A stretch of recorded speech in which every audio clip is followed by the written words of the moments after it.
Welcome back to channel. Predator Badlands அப்படிங்கிற ஒரு Hollywood Tamil vision இப்போ ஒரு வழியாக நமக்கு ஜியோ ஹாட்ஸ்டாரில் ப்ரீமியர் பண்ண போகிறாங்க. நம்ம ஏற்கனவே சொல்லியிருக்கோம், இந்த படத்தை தமிழ் விஷன் நமக்கு ஜியோ ஹாட்ஸ்டாரில் February மந்த்தில், அதுவும் ஃபர்ஸ்ட் ஹாஃப்லேயே உங்களுக்கு மேக்ஸிமம் ப்ரீமியர் பண்ணிடுவாங்க.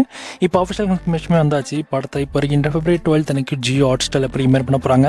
இங்கிலீஷ், தமிழ், தெலுங்கு, ஹிந்தின்னு மொத்தமாக 3 லாங்குவேஜஸில் இந்த படம் ஸ்ட்ரீம் ஆக போகுது. யாரும் அந்த படத்தை வீட்டில் பார்க்க வெயிட் பண்ணிருக்கீங்களோ, February 12 இந்த படம் உங்களுக்கு தமிழ் டப்பிங்கோட ஜியோ ஹாட்ஸ்டார் அவைலபிளாக இருக்கும். செக் பண்ணி பாருங்கள். நான் இந்த படம் 3D தமிழில் பார்த்தேன். படம் சூப்பராகவே இருந்துச்சு. எல்லா படத்தோடைய விஷனை விட இந்த படம் வந்து செம்மையாக இருந்துச்சுங்க. 3D பார்க்குறது செம்ம இன்ட்ரெஸ்டிங்காகவும் அது வேறு லெவல் எக்ஸ்பீரியன்ஸாக இருந்துச்சு. கண்டிப்பாக எல்லாமே பார்த்துருக்க வேண்டிய படம் தேட்டரில், அதுவும் 3Dயில். ஸோ பரவாயில்ல, இப்போ உங்களுக்கு ஓடிடியில் கொண்டு வராங்க. ஓடிடியில் பாருங்கள், கண்டிப்பாக அந்த படம் உங்களுக்கு ரொம்ப பிடிக்கும். ஸோ நல்லாவே எடுத்துருக்காங்க படத்தை. படமும் நல்லா எங்கேஜிங்காக இன்ட்ரெஸ்டிங்காகவே போகுது. மறக்காம அந்த படத்தை February 12 அன்னைக்கு ஜியோ ஹாட்ஸ்டாரில் பாருங்கள்.